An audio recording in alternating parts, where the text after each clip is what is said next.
नमस्कार मित्रों, मैं हूं आपका मित्र खुशराज वैष्णव और एक बार फिर से स्वागत है आपका। दोस्तों, कादेड़ा में चुनाव आयोजित होने वाले हैं। सरपंचों के उपचुनाव 7 महीने का ये कार्यकाल रहने वाला है और इसी चुनाव को लेकर आज हमारे साथ हैं कादेड़ा ग्राम पंचायत के पूर्व सरपंच आसाराम जी वैष्णव। तो स्वागत है आसाराम जी आपका। सर्वप्रथम तो पत्रकार महोदय, हम आपका तहे दिल से आभार अभिनंदन स्वागत करते हैं कि हमारे ग्राम पंचायत में 14 फरवरी 2025 को होने वाले हैं और आपने हमको मौका दिया, इसके लिए पुनः आपका आभार अभिनंदन स्वागत। तो आसाराम जी, आप एक सामाजिक कार्यकर्ता भी हैं, एक राजनेता आप रहे हैं, तो अभी जो चुनाव होने वाले हैं उसके संबंध में आप क्या कहना चाहेंगे? हमारे ग्राम पंचायत में अभी वर्तमान में 5 गांव लगते हैं। पलाम्बू, नया देवपुरा, पुराना देवपुरा, कांवरपुरा और विशलपुर विस्थापित कॉलोनी। उसमें कुल 17 वार्ड है और 7,300 मतदाता हैं।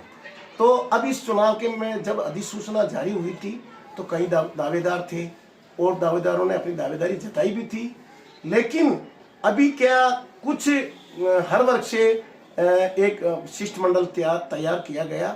उनका मानस था कि भाई एक प्रत्याशी कुछ अल्प समय के लिए निर्विरोध चुना जाए, ये सब लोगों की मंशा थी। जी, आपने कहा निर्विरोध की बात आपने कही और जैसा कि हमारी भी जानकारी में आया कि रामस्वरूप जी गुर्जर को निर्विरोध घोषित कर दिया गया था जी, लेकिन जैसा कि हमने अन्य प्रत्याशियों से भी बात की तो उनका कहना है कि ये निर्विरोध कुछ लोगों ने, चंद लोगों ने मिलकर घोषित किया था, इसमें गांव वालों का कोई खास रोल नहीं था। माननीय पत्रकार महोदय, मैं पूरे ग्राम की तरफ से अपनी बात रखना चाह रहा हूँ।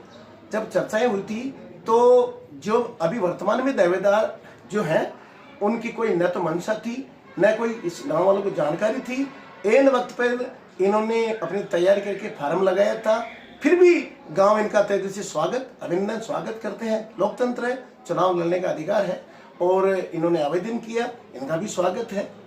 नहीं, उन्होंने आवेदन किया वो एक अलग है, लेकिन उनकी ओर से कहा जा रहा है कि निर्विरोध गांव वालों की तरफ से नहीं हुआ था। मैं मेरी गांव वालों की बात से बात रखना चाह रहा हूँ कि जब हर वर्ग से हम कम से कम 50 हर वर्ग से जो समाज बंधु थे उन्हें हर वर्ग से मिले, भाई अच्छा जो चुनाव है और इस गांव के बारे में जिसमें गांव की एकता हो, गांव का विकास हो, इस पे चर्चा करने के बाद ये प्रत्याशी कोई 3 लोगों का नहीं था और ये कम से कम 50 व्यक्तियों ने हर समाज के बैठकर और इस पे निर्णय किया गया और गणेश जी की छतरी पे वहां सब इकट्ठे हुए।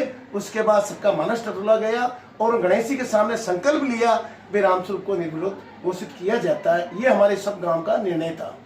अच्छा, तो यानी कि आपका कहना है कि गांव वालों की ओर से रामस्वरूप गुर्जर को निर्विरोध घोषित कर दिया गया था जी, लेकिन फिर भी जो है अन्य प्रत्याशियों ने फार्म लगाए। जी जी, हालांकि लोकतंत्र है, यहाँ पे सभी को अधिकार है कि वो चुनाव लड़े, लेकिन इसी चुनाव में एक वार्ड मेंबर कमलेश कुमार रेगर भी चुनाव लड़ रहे हैं, जिनका हाल ही में हमने इंटरव्यू लिया था और उन्होंने पूर्व जो कार्यकारी सरपंच थे उन पर भ्रष्टाचार के आरोप लगाए। तो और उनका ये भी एक पक्ष आ रहा है कि उन्हीं कार्यकारी जो सरपंच रहे थे उन्होंने भी जो है रामस्वरूप जी को जो है अपना उम्मीदवार घोषित किया है। मैं निवेदन करना चाहता हूँ, हमारे कमलेश जी रेगर वार्ड पंच अभी भी हैं और मैं एक निवेदन करना चाहता हूँ, जब ग्राम पंचायत के मेंबर उसमें हैं, अगर वो करते हैं लाइव पे मैंने देखा था उनके स्टेटमेंट है, अभी पर्चे पट्टी जारी कर दिए गए और भ्रष्टाचार हुआ। अगर उस स्थिति में वार्ड वालों ने गाँव ने मुनि मन के भेजा था, अगर उस समय पे शिकायत कर देते तो ये दिक्कत नहीं आती। अब भी हम यह चाहते हैं कि वो शिकायत करें, अगर दोषी पाए जाते हैं तो जेल जाएंगे और द्वेषतापूर्ण कोई भी शिकायत किसी की भी कर सकता है, अधिकार उसको है, लेकिन जांच करने का अधिकारी बैठे हैं, राजनेता बैठे हैं, वो जांच करेंगे, गलती की तो सजा मिलेगी। जी, हमारा निवेदन आपसे पत्रकार महोदय ये है। जी, तो आपका कहना है कि अगर ये जो चीजें थी, अगर इस प्रकार की कोई कमी रही है तो उनको शिकायत पहले करनी चाहिए थी और इस प्रकार से चुनाव का मुद्दा ये नहीं बनाया जाना चाहिए था। तो अभी क्या स्थिति है, कौन क्या रहना स्थिति की तो मैं निवेदन करना चाहता हूँ, हमारा कस्बा बहुत अच्छा है और ये जो सरपंच का जो चुनाव होने जा रहा है ये सिंबल से नहीं है। और जब भी हमारे ग्राम पंचायत पूर्व सरपंच प्रत्याशी विजयी हुए तो दोनों पार्टियों का गठबंधन हुआ, हमारे कार्यकर्ता अच्छे हैं और योग्य उम्मीदवार को ही, योग्य जो उम्मीदवार है जो गांव की सेवा करे, गांव की बात करे, गांव की विकास की बात करे और किसी भी प्रकार के इसमें भेदभाव नहीं करे, उस योग्य सरपंच को चुना गया था और संगठन से चुना गया। गठबंधन पूर्व में भी करते आ रहे हैं और करते रहेंगे जब भी हमारा प्रत्याशी विजय योग्य उम्मीदवार वहां पहुंचता है।